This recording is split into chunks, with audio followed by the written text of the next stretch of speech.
جو جگہیں دکھائی تھی نا، جو بتائی تھیں وہاں پہنچ جاؤ، عمران خان گرفتار ہو گیا. تو کس نے بتائی تھیں؟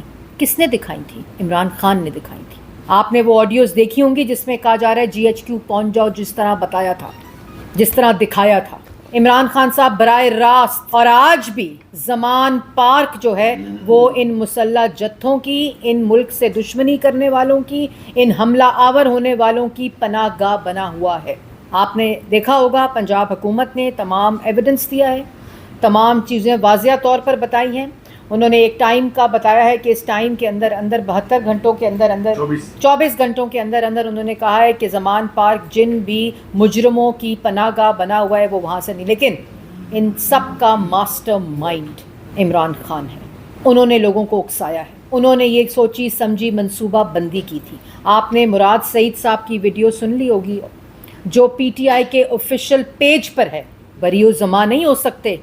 اور پھر عدالت کے اندر بیٹھ کر جب عدالت ان کو بنڈل ریلیف دے رہی تھی، اسلام آباد ہائی کورٹ، اس کے اندر بیٹھ کر ویڈیو پیغام جاری کیا عمران خان نے کہ اگر مجھے گرفتار کیا 60 ارب کے قومی خزانے کے ڈاکے میں، اگر مجھے گرفتار کیا فورن فنڈنگ میں، اگر مجھے گرفتار کیا ٹیرین کے والد ہونے کے کیس میں، اگر مجھے گرفتار کیا توشہ خانہ میں، تو جس طرح کا رد عمل 9 مئی کو آیا ہے اس سے بڑھ کر رد عمل آئے گا.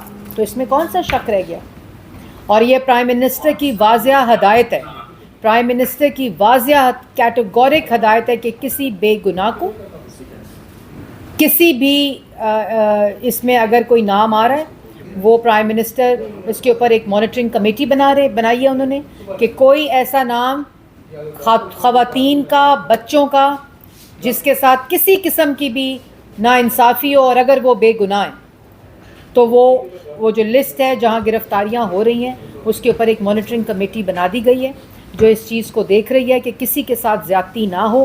کسی بے گناہ کے ساتھ زیادتی نہیں ہوگی، لیکن کسی مجرم کے ساتھ کوئی رعایت برتی نہیں جائے گی، کیونکہ یہ ایک عوامی رد عمل ہے. یہ ان فیملیز کا، ان شہیدوں کی فیملیز کا، افواج پاکستان کا، پولیس والے ہمارے تحفظ کے لیے کھڑے ہوتے ہیں. کبھی عمران خان کے حکم کے اوپر پیٹرول بم سر پہ پھڑواتے ہیں، گاڑیوں کے اوپر پیٹرول بمس پھڑواتے ہیں. ان کی خواتین پیٹرول بمس کی ٹریننگ کرتے ہوئے پکڑی گئی زمان پاک کے اندر، ایویڈنس موجود ہے. پولیس والے ہمارے تحفظ کے لیے دن رات، صبح دوپہر شام کھڑے رہتے ہیں. جب اس کو کوئی پکڑنے جاتا ہے، عدالت کا وارنٹ لینے جا رہا ہو، پولیس والوں کو، جب پولیس والے اس ایمبولینس کے مریضوں کو بچا رہے ہیں، پولیس والوں کو ڈنڈے مار رہے ہیں.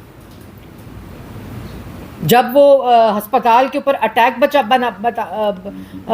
رہے ہیں، اس کو ڈنڈے مار رہے ہیں، ان کے ساتھ ڈنڈے مار رہے ہیں. یہ کیسا مائنڈ سیٹ ہے جو اپنی ہی لا انفورسمنٹ ایجنسیز کے اوپر حملہ آور ہے، جو اپنی ریاستی تنصیبات کے اوپر حملہ آور ہے، جو اپنے ہی بچوں کے اوپر، اپنے ہی مریضوں کے اوپر، اپنے ہی ہسپتالوں کے اوپر، اپنے ہی اسکولوں کے اوپر حملہ آور ہے.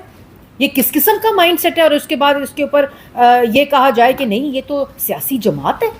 یہ کوئی سیاسی جماعت نہیں ہے. ہم بھی سیاسی جماعتیں ہیں. ہمارا وزیر اعظم غلط فیصلے کے اوپر جو کہ آج گواہی دیتے ہیں، ہر آدمی گواہی دیتا ہے، وہ ان کو دفتر سے نکالا گیا اور گھر بھیجا گیا. کون سی تنصیبات جلی تھی؟ کون سی ملٹری انسٹالیشنز جلی تھی؟ کون سے ہسپتال، اسکول، ایمبولینسز جلے تھے؟ وہ 3 دفعہ کا منتخب وزیر اعظم تھا، اس کی طرح سلیکٹ ہو کر کرسی پہ مسلط نہیں ہوا تھا. اس کی بیٹی کو اس کے سامنے اریسٹ کیا گیا تھا. کون سے ہسپتال اور اسکول اور میٹرو یا برجز جلی تھی؟ وہ کیسے کہتے کہ میٹرو اور برجز جلائیں جو کہ بنانے والا ہے میٹرو اور برجز کو؟ شہباز شریف صاحب اپوزیشن لیڈر، بیٹیوں کے گھر میں ریڈز ہوئے، ان کو 2 دفعہ اریسٹ کیا گیا غلط فیصلے کے اوپر. پیسے ضائع کر کے، وکلا رکھ کے این سی اے میں، باہر برطانیہ میں پیسے بھیجے گئے. آج کہتے ہیں کہ میں کیسے کہہ دیتا اور میں کیسے وہاں اور زیادہ لائرز رکھ لیتا برطانیہ میں، تو قوم کے پیسے بڑے خرچ ہوتے. تو جب این سی اے کا بنڈل بھیج رہے تھے جھوٹے کیسز کے اوپر شہباز شریف کے وقت، جہاں سے ان کو گرین چٹ ملی، تو اس وقت کون سے قومی خزانے کے پیسے تمہیں احساس تھا کہ تم جھوٹے گیس پہ جلا رہے ہو، جھونک رہے ہو پیسے کو؟ جب تم نے وہ براڈ شیٹ والے نواز شریف صاحب کے خلاف تم نے وہاں کیسز کرے، جو کہ بعد میں خود وہ موصفی نے کہہ دیا کہ 1 روپے کی کرپشن اور 1 روپے کی منی لانڈرنگ جو ہے وہ ثابت نہیں ہوئی، نہ نواز شریف نے کی ہے، جو تم نے پیسے ضائع کیے.